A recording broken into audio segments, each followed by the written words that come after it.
Hello hello hello, स्वागत है आपका हमारी नई सीरीज में जहां हम बात करेंगे जियो पॉलिटिक्स के बारे में, वो भी बिल्कुल सिंपल तरीके से, क्योंकि वर्ल्ड पॉलिटिक्स तुम्हारी एक्स की तरीके बदल रही है और इस बदलते इन्वायरमेंट में इंडिया कहाँ स्टैंड करता है, मतलब हमारा कहाँ कहाँ फायदा है, ये जानना तो जरूरी है ना। बात तो सही है। तो चलो शुरू करते हैं आज का ये एपिसोड, जहां हम बात करेंगे कि ट्रम्प अंकल का दोगलापन कैसे क्वाड को वीक कर रहा है। आइए देखते हैं, मजा आएगा। पर वीडियो शुरू करने से पहले अगर तुमने अभी तक चैनल को सब्सक्राइब नहीं किया है तो सब्सक्राइब कर दो, बेल आइकन को दबा दो और वीडियो को लाइक करना तो बिल्कुल भी मत भूलना।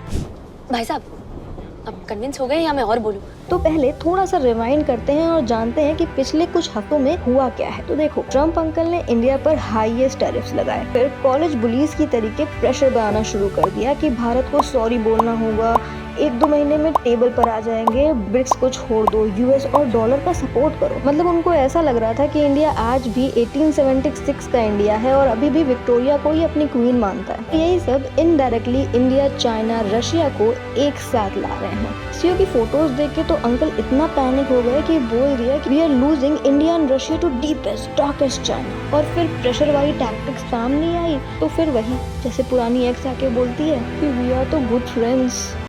कुछ तरीका। With Modi, he's great. Prime Minister, he's great. I'll always be friends, but I just don't like what he's doing at this particular moment. But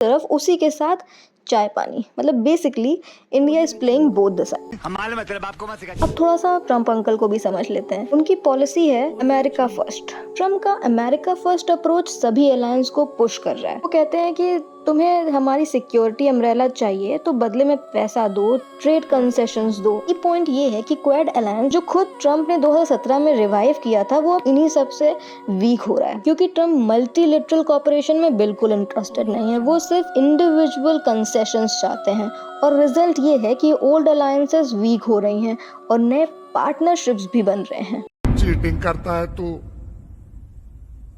cheating करता है तू। क्यों मैं ऐसा कह रही हूँ कि क्वाड वीक हो रहा है? देखो, जापान ने $550 बिलियन का इन्वेस्टमेंट ऑफर किया ट्रम्प की टैरिफ डील से बचने के लिए। पूरी डील क्लियर नहीं है, फाइनेंशियल डिटेल्स और स्प्लिट ऑफ रिटर्न पर गैप है। लास्ट में एग्रीमेंट तो होगा ही। जापान भी फ्रस्ट्रेटेड है ट्रम्प के स्ट्रॉन्ग आर्म टैक्टिक्स से।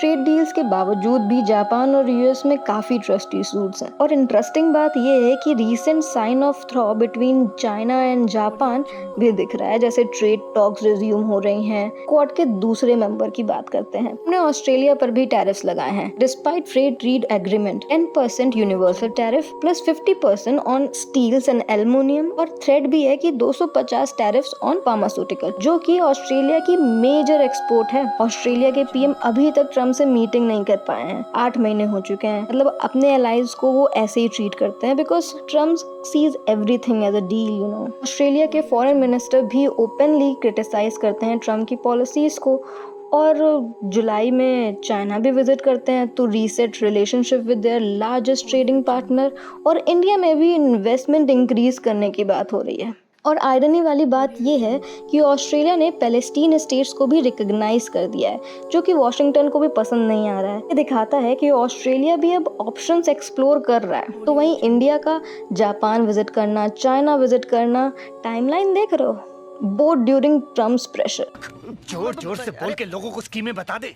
Japan visit strengthen our ties with fellow democracy, और 7 साल बाद चाइना विजिट करना एक क्लियर मैसेज जाता है वॉशिंगटन को कि हम इंडिपेंडेंट हैं। India is showing strategic flexibility, जबकि यूएस रिलेशनशिप काफी अनसर्टेन है। अब देखो, इंडिया भी क्वाड मेंबर है, लेकिन also maintains strong ties with Russia. Unlike Japan and Australia, India is not tied to US military bases. India afford कर सकता है एक bet between different power centers. और इंडिया का अप्रोच स्टार्टिंग से ही मल्टी अलाइनमेंट पॉलिसीज करा है rather than picking sides. Harris ने इंडिया को कुछ दिया ना हो लेकिन एक अपॉर्चुनिटी जरूर दे दी है to explore more options. यहीं पे इंटरेस्टिंग पिक्चर भी आ जाती है इंडिया, रशिया और चाइना। इस तरह का नया ट्राइको बन रहा है। ये तीनों कंट्रीज पहले से ही ब्रिक्स और SCO प्लेटफॉर्म्स में साथ हैं। तो ट्रम्प का इकोनॉमिक प्रेशर इन्हें और भी करीब ला रहा है। कॉमन गोल्स वेस्टर्न डोमिनेंस को बैलेंस करना। मतलब सिंपल वर्ड्स में समझो तो अगर क्वाड एशिया का डेमोक्रेटिक ब्लॉक है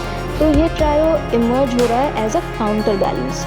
और इंडिया ही नहीं, जापान, ऑस्ट्रेलिया जैसे क्वाड पार्टनर्स भी ट्रम्प की अनप्रेडिक्टेबल ट्रेड पॉलिसी से परेशान हैं। ट्रम्प प्रेफर्ड बायलैटरल डील्स और मल्टीलैटरल कॉर्पोरेशंस, और ये तीनों अलाइज भी टारगेटेड है ट्रम्प की ट्रेड पॉलिसीज से। एक ऑल्टरनेटिव ट्रायो भी इमर्ज हो सकता है। इंडिया, जापान एंड ऑस्ट्रेलिया एक trilateral corporation without US, it's my opinion, because अगर देखें तो तीनों ही ट्रम्प के एग्रेसिव टैक्टिक्स का शिकार हैं। कॉमन गोल्स हो सकते हैं तो free and open Indo Pacific.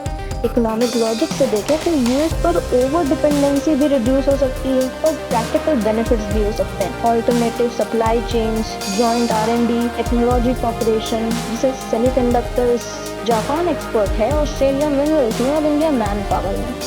Perfect combo तो है। एंटी यूएस या एंटी चाइना नहीं हो, जस्ट अ रिप्लेसमेंट हो, एक constructive engagement with balanced approach। हमारा मेन फोकस हो सकता है regional security, economic resilience, multilateral corporation. देखो मोदी की जापान विजिट तो डिबेट ओपन कर ही रही है, लेकिन एक ग्राउंड रियलिटी भी है। जापान और ऑस्ट्रेलिया अभी भी यूएसए काफी डीपली मिलिट्री और इंटेलिजेंस लेवल पे जुड़े हुए हैं। यूएसए के military bases are in both the country, intelligence sharing like five eyes, तो वो यूएस से कम्प्लीटली ड्रिफ्ट नहीं कर सकते हैं। लेकिन हाँ, फ्रस्ट्रेशन में छोटे छोटे स्टेप्स तो ले सकते हैं। और इंडिया मीनवाइल ज्यादा फ्लेक्सिबल है। रशिया के साथ एनर्जी डील्स भी है, चाइना के साथ टॉक्स भी है और यूएस से डिफेंस टाइज भी है। यानी एक तरह से डिप्लोमेटिक जगलिंग चल रही है। अब सवाल यही है कि क्या क्वाड सर्वाइव करेगा ट्रम्प की ट्रांजैक्शनल पॉलिसीज में, या फिर ट्राइको और ट्राइलेटरल फॉर्मेट नए ऑल्टरनेटिव्स बन सकते हैं। ये शिफ्ट जियोपॉलिटिक्स के बहुत ही क्रूशियल है। देखना ये है कि इंडिया इसे स्मार्टली बैलेंस कर पाता है या फिर एक डेंजरस गैम्बलिंग में फंस जाता है। तुम्हारे क्या ओपिनियंस हैं इस बारे में मुझे कमेंट सेक्शन में जरूर बताना। अगर मैंने कहीं पे कुछ गलत बोला है तो do correct me in the comment section. और अगर चैनल को अभी तक सब्सक्राइब नहीं किया है तो कर दो ना भाई। और 50 रुपया कट ओवर एक्टिंग के